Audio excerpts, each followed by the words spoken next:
2027 সালের এসএসসি ও সমমানের পরীক্ষা 2 মাস পেছানোর চিন্তা হচ্ছে।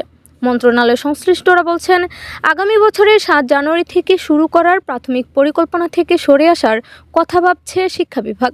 পবিত্র রমজান ও ঈদ উল ফিতরের সময়সূচি এবং অভিভাবকদের মতামত বিবেচনায় নিয়ে পরীক্ষা আগামী মার্চে শুরু করার বিষয়ে নতুন করে আলোচনা চলছে। সংশ্লিষ্ট শিক্ষা কর্মকর্তাদের সঙ্গে কথা বলে জানা গেছে, সবকিছু চূড়ান্ত হলে মার্চের মাঝামাঝি সময়ে পরীক্ষা শুরু হতে পারে। শিক্ষা বিভাগের উচ্চ পর্যায়ের এক কর্মকর্তা বলেন, রমজান ও ঈদ উল ফিতরের বিষয়টি বিবেচনায় নেওয়ার পাশাপাশি অভিভাবকদের মতামতও গুরুত্ব দেওয়া হচ্ছে। এসব বিষয় পর্যালোচনা করে এসএসসি ও সমমানের পরীক্ষা মার্চে আয়োজনের বিষয়ে আলোচনা চলছে।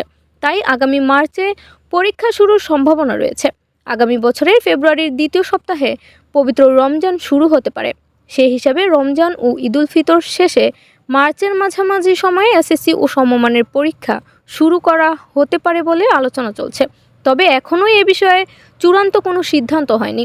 এর আগে শিক্ষা মন্ত্রণালয় থেকে জানানো হয়েছিল, 2027 সালের এসএসসি ও সমমানের পরীক্ষা শুরু হবে 7 জানুয়ারি থেকে, আর পরীক্ষা শেষ হবে 6 ফেব্রুয়ারি 2027।